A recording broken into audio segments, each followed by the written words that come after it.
오늘 말씀은 에스겔 26장입니다. 두로를 향한 심판 첫 번째라는 주제로 말씀을 전하겠습니다. 25장에서 암몬과 에돔 그리고 블레셋에 임한 하나님의 심판에 대해 말씀을 드렸습니다.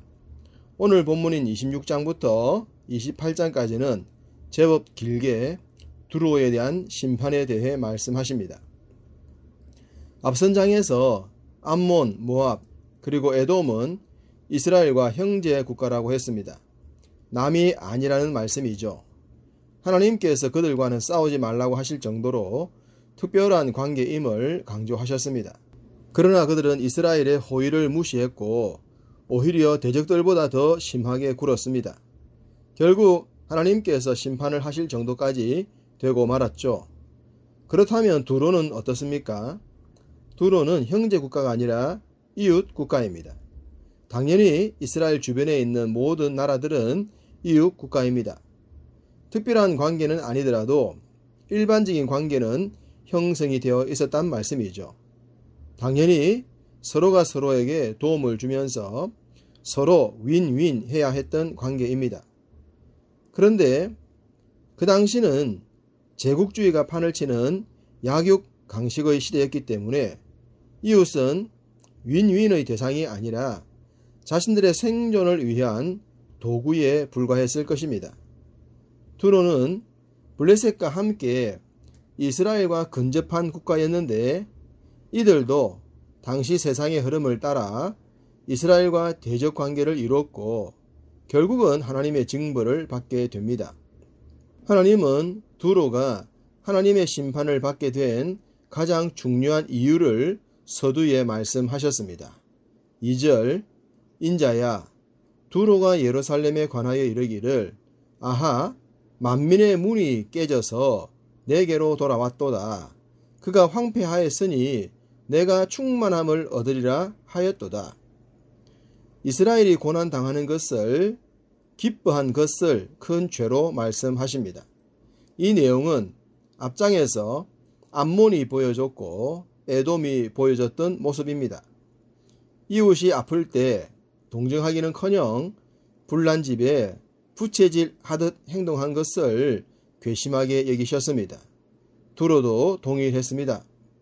이렇게 두로의 심판에 대해 길게 기록하시는데 두로의 심판에 대해서는 우리 주님께서도 말씀하신 적이 있습니다.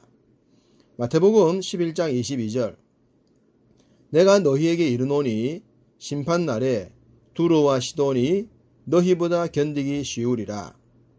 주님은 두로와 시돈을 심판의 상징으로 말씀하셨습니다. 두로와 시돈의 멸망은 당시 사람들에게 회자될 정도로 심각했었나 봅니다. 그래서 그런 멸망은 당하지 않아야 한다는 정서가 있었겠죠. 그럼에도 불구하고 선택받은 주의 백성이라 하더라도 그들보다 더 심하게 망할 수 있음을 말씀하고 있습니다. 그럼 두로가 어떤 나라였을까요?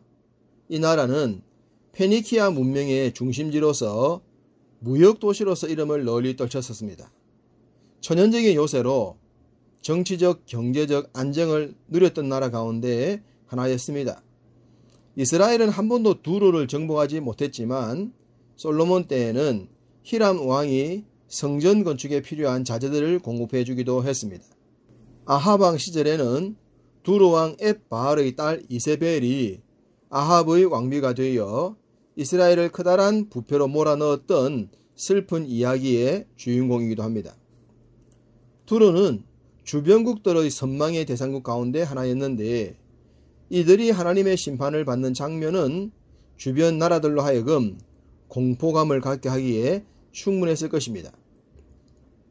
7절 이하에 바벨론의 느부갓네살이 큰 무리를 끌고 와서 두로를 칠 것이라고 했는데 실제 역사 기록에 의하면 두로는 헬라에 의해 처참하게 함락이 되었습니다. 14절에는 항구 도시였던 두로가 맨바이가 될 것이라 했는데 기원전 333년 헬라의 알렉산더에 의해 완전히 멸망을 당하는 장면을 묘사하고 있습니다. 알렉산더는 두로를 함락시키기 위해 길이 800m, 폭 60m 가량의 방파제를 건설하여 7개월간 압박을 가했다고 합니다.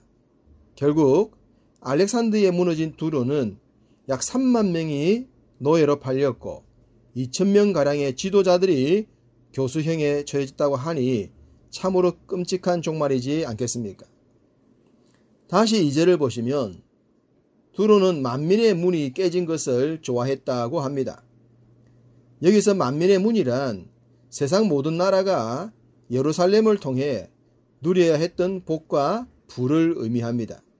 그런데 그 문이 깨어졌고 그로 인해 그 문의 복이 두로 곧 자신들에게로 왔다고 합니다. 이 말은 예루살렘이 가졌던 모든 복을 자기들이 독차지하게 되었고 남의 화가 자기들에게 복이 되었다는 뜻입니다. 잠언 17장 5절 사람의 재앙을 기뻐하는 자는 형벌을 면치 못할 자니라는 말처럼 타인의 불행이 곧 나의 행복이라는 생각을 하나님은 아주 싫어하십니다. 이사야서 23장 9절 만군의 여호와께서 그것을 정하신 것이라 모든 누리던 영화를 욕되게 하시며 세상의 모든 교만하던 자가 멸시를 받게 하려 하심이라. 두로의 멸망에 대한 말씀인데요. 하나님께서 허락하신 영광을 자기의 영광으로 삼고 교만의 선봉에 섰던 두로는 세상으로부터 멸시를 받게 될 것이라는 말씀을 하고 있습니다. 아모스 선지자도 두로의 죄악을 지적했습니다. 1장 9절 두로의 서너 가지 죄로 말미암아 내가 그 벌을 돌이키지 아니하리니 이는 그들이 그 형제의 계약을 기억하지 아니하고 모든 사로잡은 자를 에돔에 넘겼습니다. 이스라엘과의 동맹 관계를 저버리고 이웃 나라에 팔았던 죄악이라고 말씀을 하고 있습니다. 두로는 오늘날 자기들의 힘과 재력과 능력을 의지하는 자의 상징이라고 할 수 있습니다. 9절에 성과 망대, 10절에 성곽이 나옵니다.